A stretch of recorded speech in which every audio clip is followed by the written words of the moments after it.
महाराष्ट्राचे सौंदर्य वाढवणारी येवला पैठणी साडीचे प्रकार, कलर आणि इतिहासाबद्दल महिलांना संपूर्ण माहित असणे खूप महत्त्वाचे आहे। साडी खरेदी करण्यापूर्वी महिलांना नक्कीच फायदा होईल।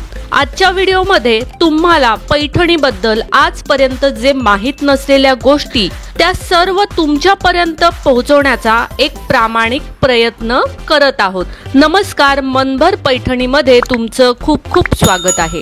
येवला पैठणी सिल्क साडी ही विविध रंगांची आणि विविध कलाकृतीपासून हातमागावर बनवलेली भरजरी साडी आहे।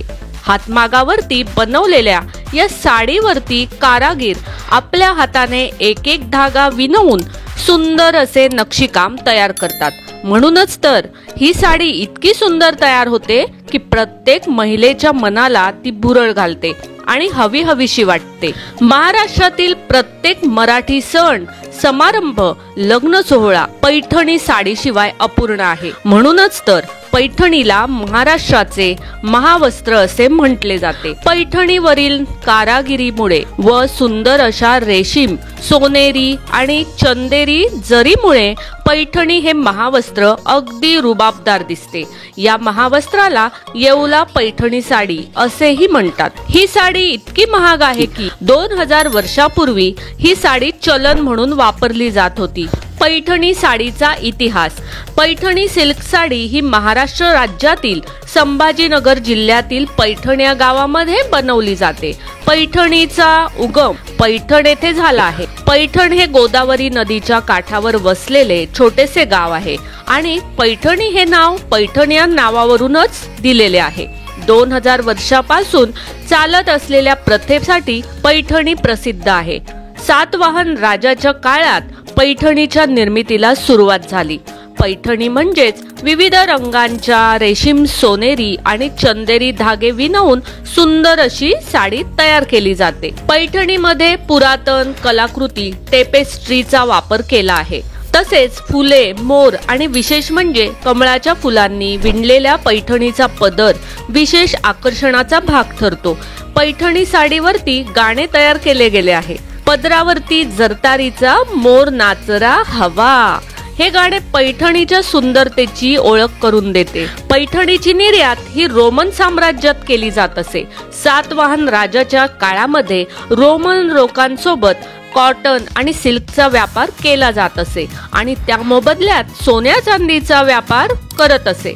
पैठणीची मागणी एवढी होती की रोमन लोक पैठणीचे विणकाम पूर्ण होईपर्यंत सातवाहन राजाच्या कल्याण येथील राजवाड्यामध्ये थांबत असे। यावरून पैठणी हे किती मौल्यवान वस्त्र आहे हे लक्षात येते।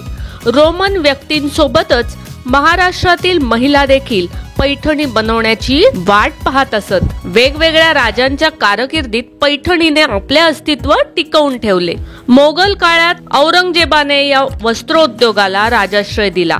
सुप्रसिद्ध पुष्प आणि अमरवेल ही मोगल काळातील देणगी आहे। अजिंठा लेणी मधील चित्रकला देखील पैठणीमध्ये वापरलेली आहे। नंतर पेशव्यांनी या वस्त्र उद्योगाला प्रोत्साहन दिले आणि पैठणी कारागिरांना नाशिक जिल्ह्यातील येवला या ठिकाणी स्थानिक होण्यासाठी जागा दिली। पेशव्यांच्या काळामध्ये पदर, सोने आणि तांबे एकत्र करून बनवले जाऊ लागला।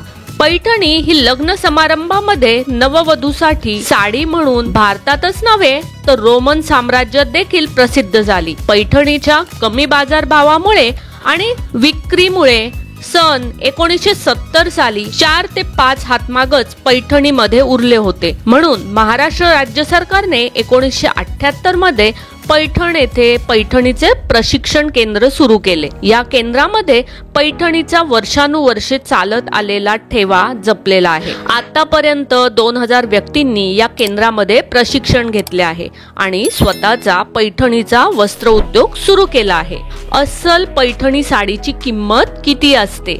अस्सल पैठणी तयार करण्यासाठी उत्कृष्ट प्रतीची सोन्याची किंवा चांदीची जर वापरली जाते आणि उच्च प्रतीचे रेशीम वापरले जाते। त्यामुळे या साडीची किंमत देखील तितकीच जास्त असते।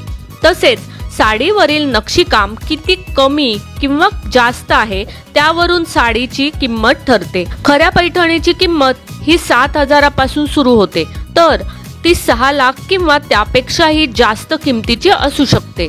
पैठणीमधील प्रसिद्ध कलर किती आहेत? पैठणी साडीचे कलर हे 2 श्रेण्यांमध्ये मोडतात. त्यामध्ये पहिला पारंपरिक कलर आणि दुसऱ्यामध्ये इतर कलर आहेत. पैठणीचे पारंपरिक कलर. आजकाल पैठणीमध्ये भरपूर कलर बघायला मिळतात, परंतु परंपरेनुसार पैठणीमध्ये फक्त 3 रंगांचीच नोंद आहे. त्या 3 रंगांना पारंपरिक कलर असेही म्हणतात. दुसऱ्या श्रेणीमध्ये इतर कलर आहेत. काळी चंद्रकला. ही साडी संपूर्ण काळ्या रंगांमध्ये असते. तिचे काठ हे लाल रंगाचे असतात. रागू पैठणी. ही संपूर्ण साडी पोपटी हिरव्या रंगामध्ये बनवली जाते, म्हणून या साडीला रागू असेही म्हणतात. शिरोडक. या साडीचा रंग हा संपूर्ण पांढरा शुभ्र असतो. संपूर्ण साडी ही पांढऱ्या रंगामध्ये तयार केली जाते. पांढऱ्या रंगाला शिरोडक असेही म्हणतात. पैठणीमधील इतर कलर. पिवळा कलर पैठणी साडी, जांभळा कलर पैठणी साडी, शेवाळी colour Paithani sari, wine colour Paithani sari, Chintamani colour Paithani sari, वांगी कलर पैठणी साडी, नारंगी कलर पैठणी साडी. पैठणीचे प्रकार किती आहेत? बांगडी मोर पैठणी. भारतामध्ये बांगडीला फार महत्व आहे. बांगड्यांना सौभाग्याचा अलंकारही म्हणतात आणि मोर सुंदरतेचे, श्रीमंतीचे प्रतीक आहे आणि प्रेम दर्शवतो. या साडीच्या प्रकारामध्ये बांगडीमध्ये मोराचे नक्षीकाम केले आहे, म्हणून साडीच्या या प्रकाराला बांगडी मोर पैठणी असे म्हणतात. ब्रॉकेड पैठणी.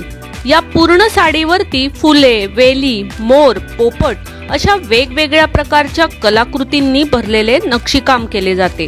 त्यामुळे या साडीला ब्रोकेड पैठणी असे म्हणतात.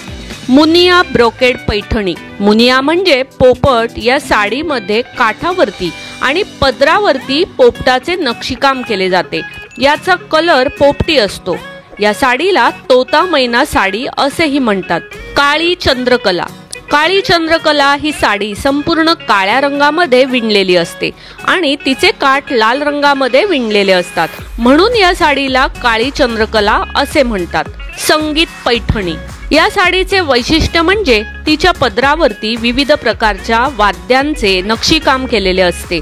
उदाहरणार्थ सनई, तबला, तंबोरा, पिपाणी, ढुमके इत्यादी, म्हणून या साडीला संगीत पैठणी असे म्हणतात. एक धोती पैठणी. ही साडी बनवण्यासाठी सिंगल शटल लावले जाते. या साडीला नारळी बॉर्डर असते आणि नाण्यासारखी साधी बुट्टी असते. पेशवाई पैठणी. पेशवाई पैठणी ही ब्राह्मण पेशव्यांच्या राजवटीत उदयास आली होती. पेशव्यांनी जुन्या ज्या काही रूढी, परंपरा, वस्त्र उद्योग आणि जे काही पारंपरिक व्यवसाय होते त्यांना चालना दिली आणि त्यांचे पालन पोषण केले. पेशवाई पैठणी ही पेशवेकालीन देणगी आहे. तर मग मंडळी, आजच्या व्हिडिओमधील पैठणी साड्या तुम्हाला खरेदी करायच्या असतील तर नक्कीच कॉमेंट्स करून आम्हाला विचारा. व्हिडिओ आवडला असेल तर नक्कीच व्हिडिओला लाईक करा, जास्तीत जास्त शेअर करून कॉमेंट्स देखील करा आणि हो, मनभर पैठणी या यूट्यूब चॅनेलला सबस्क्राईब करायला अजिबात विसरू नका. धन्यवाद.